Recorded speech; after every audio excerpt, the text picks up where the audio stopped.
हजरत उमर फारूक रदियल्लाहु अन्हु ने दुनिया को ऐसे सिस्टम दिए जो आज तक पूरी दुनिया में राइज हैं। सने हिजरी का इजरा किया, जेल का तसव्वुर दिया, मौजिनों की तनख्वाहें मुकर्रर की, मस्जिदों में रोशनी का बंदोबस्त कराया, पुलिस का महकमा बनवाया, एक मुकम्मल अदालती निजाम की बुनियाद रखी, आबाशी का निजाम कायम किया, फौजी छावनियां बनवाई और फौज का बाकायदा महकमा कायम किया।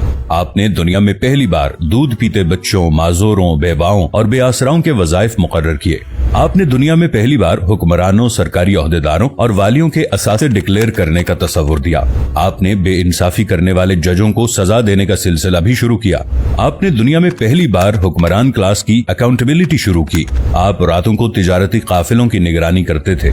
आप फरमाया करते थे, जो हुक्मरान अदल करते हैं वो रातों को बेखौफ सोते हैं। आपका फरमान था कि कौम का सरदार कौम का सच्चा खादिम होता है। आपकी मोहर पर लिखा था, उमर नसीहत के लिए मौत ही काफी है।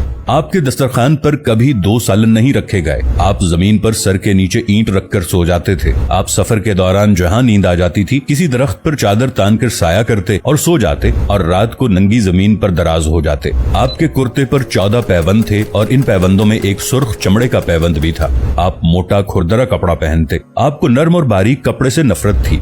आप किसी को जब सरकारी ओहदे पर फाइज करते तो उसके असासों का तखमीना लगवाकर अपने पास रख लेते और अगर किसी सरकारी ओहदे के दौरान उसके असासों में इजाफा हो जाता तो आप उसका एहतसाब करते।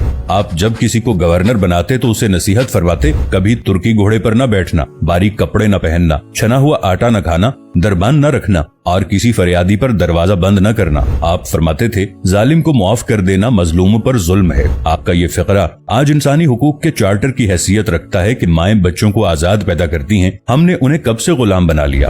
फरमाया, मैं अक्सर सोचता हूँ और हैरान होता हूँ, उमर बदल कैसे गया। आप इस्लामी दुनिया के पहले खलीफा थे जिन्हें अमीरुल मोमिनीन का खिताब दिया गया।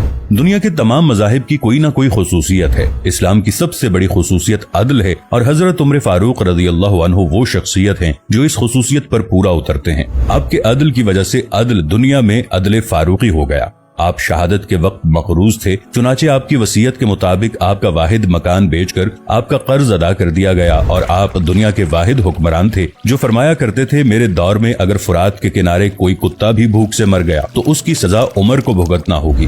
आपके अदल की ये हालत थी। आपका इंतकाल हुआ तो आपकी सल्तनत के दूर दराज इलाके का एक चरवाहा भागता हुआ आया और चीख कर बोला, लोगों, हजरत उमर फारूक रदियल्लाहु अन्हु का इंतकाल हो गया। लोगों ने हैरत से पूछा, तुम मदीने से हजारों मील दूर जंगल में हो, तुम्हें इस सानहे की इत्तला किसने दी। चरवाहा बोला, जब तक हजरत उमर फारूक रदियल्लाहु अन्हु जिंदा थे मेरी भेड़ें जंगल में बेखौफ फिरती थीं और कोई दरिंदा उनकी तरफ आंख उठाकर नहीं देखता था, लेकिन आज पहली बार एक भेड़िया मेरी भेड़ का बच्चा उठाकर ले गया। मैंने भेड़िया की जुर्रत से जान लिया कि आज दुनिया में हजरत उमर फारूक रदियल्लाहु अन्हु मौजूद नहीं है। हजरत उमर फारूक रदियल्लाहु अन्हु ने अपने दौर में जिस जिस खित्ते में इस्लाम का झंडा भिजवाया वहाँ से आज भी अल्लाहु अकबर की सदाएं आती हैं। वहाँ आज भी लोग अल्लाह के सामने सजदा करते हैं।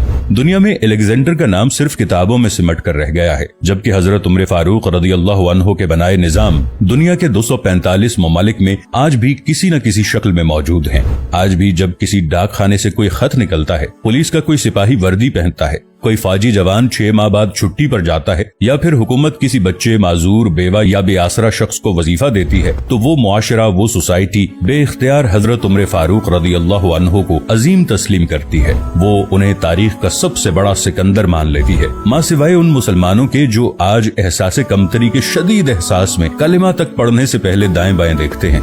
लाहौर के मुसलमानों ने एक बार अंग्रेज सरकार को धमकी दी थी कि अगर हम घरों से निकल पड़े तो तुम्हें चंगेज खान याद आ जाएगा। इस पर जवाहरलाल नेहरू ने मुस्कुराकर कहा था, अफसोस आज चंगेज खान की धमकी देने वाले मुसलमान ये भूल गए उनकी तारीख में एक उमर फारूक भी था, जिनके बारे में मुस्तशरिकीन भी एतराफ करते हैं कि इस्लाम में अगर एक उमर और होता तो आज दुनिया में सिर्फ इस्लाम ही दीन होता।